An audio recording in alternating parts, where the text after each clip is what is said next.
Hello everyone. आज हम अपनी रियल एनालिसिस की नेक्स्ट एक्सरसाइज शुरू करते हैं। एक्सरसाइज 2.3। हमारे पास सबसे पहली थ्योरम है general test for convergence of integral a to b f dx at a f need not be positive.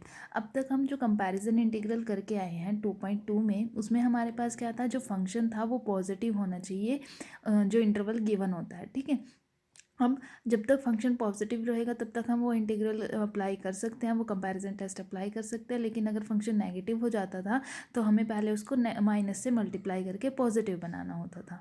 तो अब इस एक्सरसाइज में हम पढ़ेंगे कि अगर फंक्शन पॉजिटिव नहीं भी है तब हम उसके कन्वर्जेंस को कैसे चेक कर सकते हैं। तो पहले हमारे पास टेस्ट आता है कॉशी टेस्ट। कॉशी टेस्ट कहता है the necessary and sufficient condition for the convergence of improper integral a to b f dx at a being the only point of infinite discontinuity is that to each m greater than 0 there exists a positive number delta such that a plus epsilon 1 to a plus epsilon 2 f dx is less than capital M.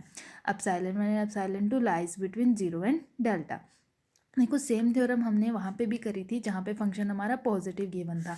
वो theorem भी एक बार revise कर लेते हैं। Theorem हमारे पास क्या है, a necessary and sufficient condition for the convergence of improper integral A to b f D x at a where f is positive. ठीक है, अब इस बात का ध्यान रखना, यहाँ बोला उसने positive, is that there exist a positive number M independent of epsilon such that a plus epsilon to b f D x less than capital M. तो यहाँ ये पॉजिटिव के लिए थी कि ये वाला जो इंटीग्रल है वो ए पे कन्वर्ज करेगा अगर ये कंडीशन होल्ड करेगी। यहाँ पे function need not be positive हमारे पास गिवन है। ठीक है, अब देखो गिवन क्या है, a only point of infinite discontinuity है इस इंटरवल में।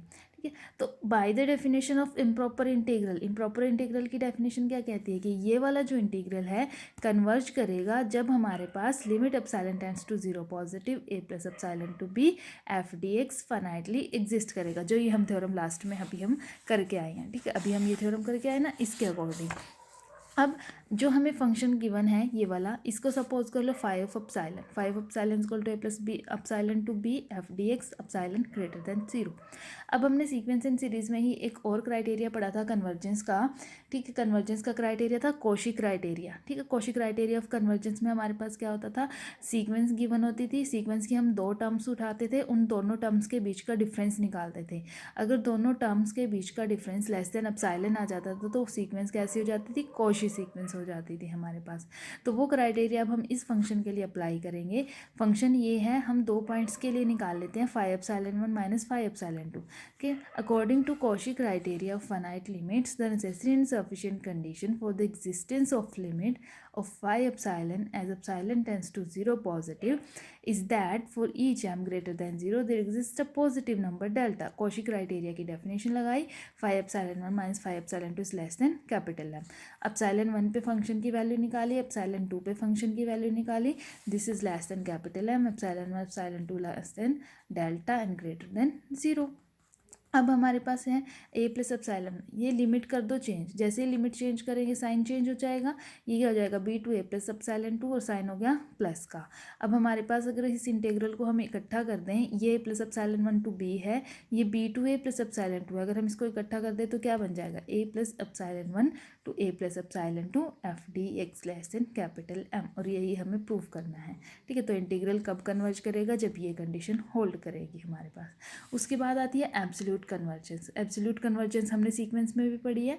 एक सीक्वेंस एब्सोल्यूटली कन्वर्जेंट कब होती है, जब उसका मोड कन्वर्ज करता है, वही आपको यहाँ इम्प्रॉपर इंटीग्रल में लगानी है। तो एक improper integral A to b f D x कब कन्वर्ज, एब्सोल्यूटली कन्वर्ज कब करता है, अगर उसका मोड कन्वर्ज करता है। ठीक है, अगर उसका मोड कन्वर्ज कर गया तो एब्सोल्यूटली कन्वर्जेंट। और एक हमने उसमें सीक्वेंस में ही पढ़ा था कंडीशनली कन्वर्जेंट। कंडीशनली कन्वर्जेंट क्या होता है कि सीक्वेंस तो कन्वर्ज करती है बट उसका मोड कन्वर्ज नहीं करता। तो अगर यहाँ से इंटीग्रल तो कन्वर्ज करता है but not absolutely, that is उसका मोड कन्वर्ज नहीं करता, तो कैसा कन्वर्जेंस होगा, कंडीशनल कन्वर्जेंस हमारे पास होगा। अब उसके बाद थ्योरम आती है every absolutely convergent integral is convergent. हर एक एब्सोल्यूटली कन्वर्जेंट इंटीग्रल कन्वर्जेंट होता है। तो गिवन क्या है, गिवन है एक एब्सोल्यूटली कन्वर्जेंट। अब एब्सोल्यूटली कन्वर्जेंट हो तो किसी ना किसी पॉइंट पे कन्वर्ज कर रहा होगा, सपोज करो वो ए पे कन्वर्ज करता है। What this implies integral A to b mod f D x is convergent at a. तो बाय कोशी टेस्ट, अब जो हम यहाँ करके आए हैं कोशी टेस्ट, कि अगर कोई इंटीग्रल कन्वर्जेंट है तो a+1 से a+2 F D x mode क्या होगा, लेस देन कैपिटल M होगा। तो यहाँ पे इस पे लगा दो। अब फंक्शन f की जगह क्या है, मोड f है, तो यहाँ f की जगह मोड f कर दो, तो ये क्या बन जाएगा, a+1 to a+2 mod f dx less than capital M।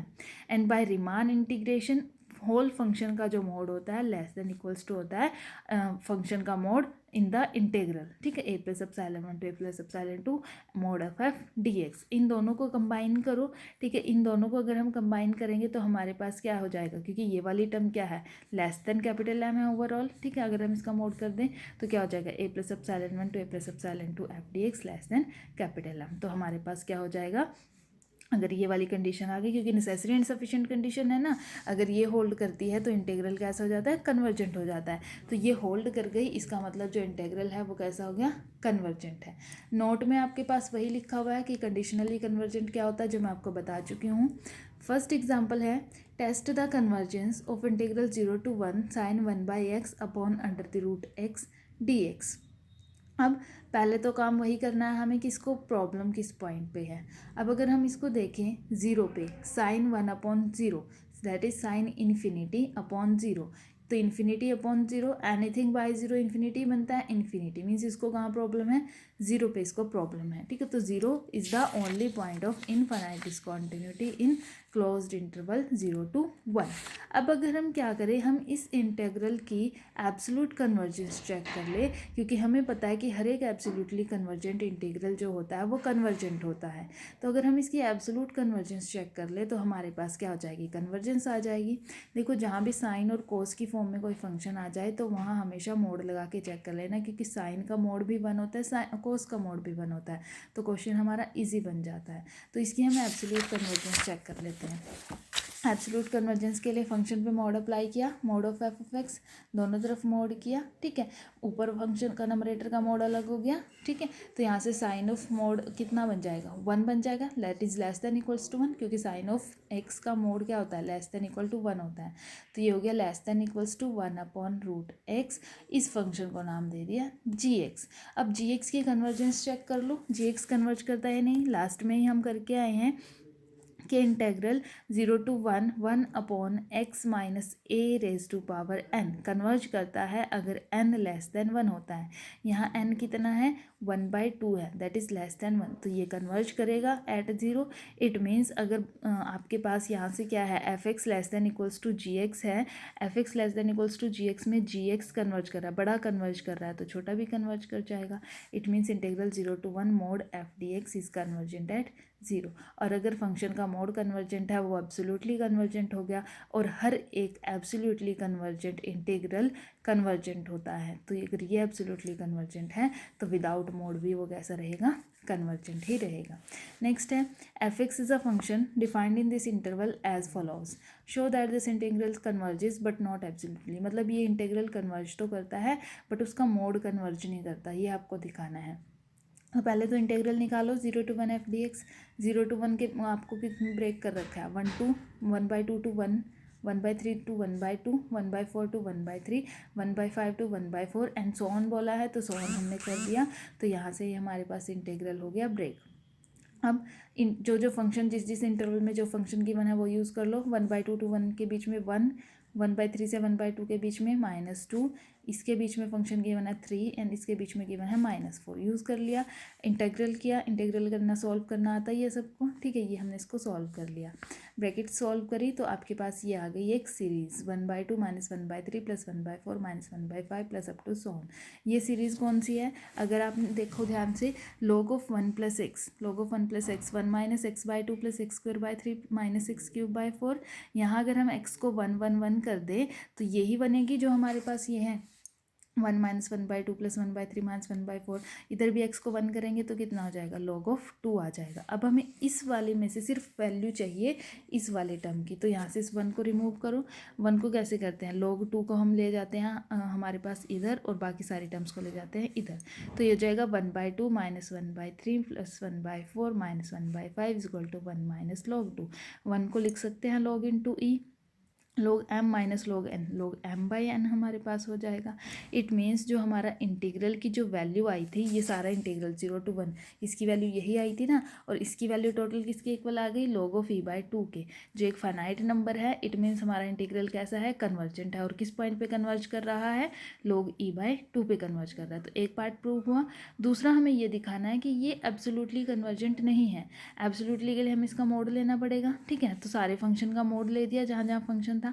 अब मोड लेने पर जो नेगेटिव वैल्यूज़ थी वो पॉजिटिव हो जाएंगी।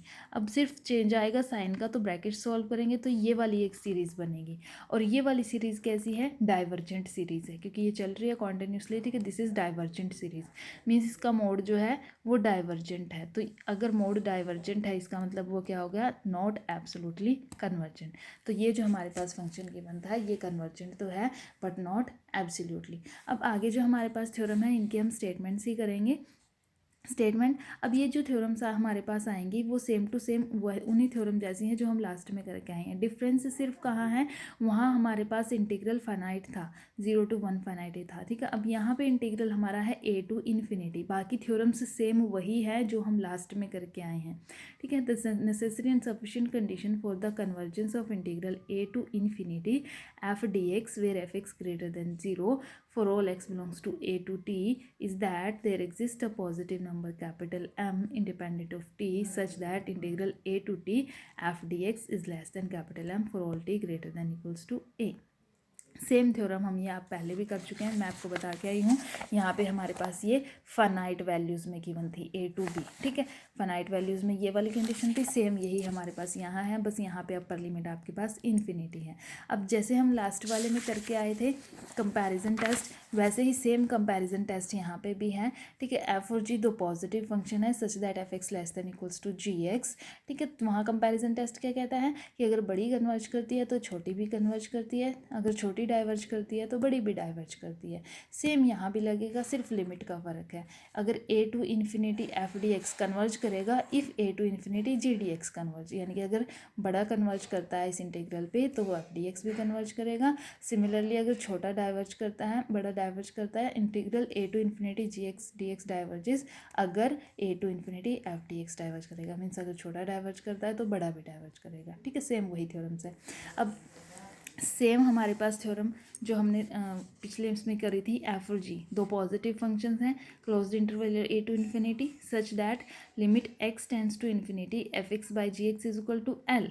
अब वहाँ क्या डिफरेंस था, वहाँ x टेंड्स टू 0 था, ठीक है। जो डिफरेंस थे वो साथ के साथ नोट करते जाओ। वहाँ क्या डिफरेंस था, वहाँ x टेंड्स टू 0 था और l वही फाइनाइट आता था। अगर नॉन जीरो आता था तो दोनों इंटीग्रल क्या करते थे, कन्वर्ज और डाइवर्ज करते थे। वहाँ पे लिमिट a to b होती थी, फाइनाइट होती थी, यहाँ a to इन्फिनिटी है दोनों में, ठीक है। सेम वही थ्योरम है। फिर अगर ये l 0 हो जाए, l 0 होने पर क्या कंडीशन थी कि अगर नीचे वाला इंटीग्रल कन्वर्ज करता है तो ऊपर वाला भी कन्वर्ज करेगा। तो नीचे वाला integral a to infinity G D x converge करता है तो a to infinity F D x भी कन्वर्ज करेगा। फिर अगर l इन्फिनिटी हो जाए, l इन्फिनिटी होने पर कंडीशन क्या थी कि अगर नीचे वाला डाइवर्ज करता है a to infinity g diverge करता है तो ऊपर वाला भी डाइवर्ज करेगा, a to infinity F x भी डाइवर्ज करेगा, ठीक है। तो ये है डिफरेंस उन दोनों में। वहाँ पे लिमिट फाइनाइट थी a to b, यहाँ लिमिट है a to इन्फिनिटी।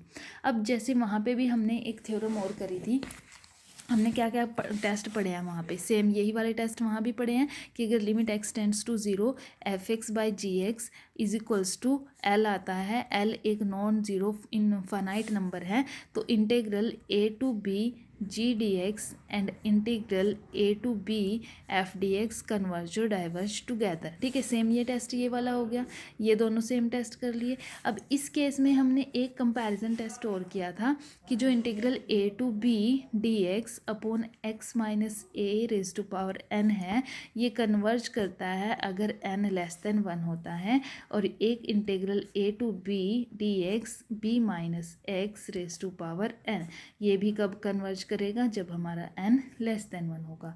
तो सेम इसी टाइप का एक टेस्ट हमारे पास इस इंटीग्रल में भी आता है। ये इंटीग्रल क्या है कि अगर देखो इनको कंपेयर करके लिखना तो ज़्यादा ईजी याद रहेगा।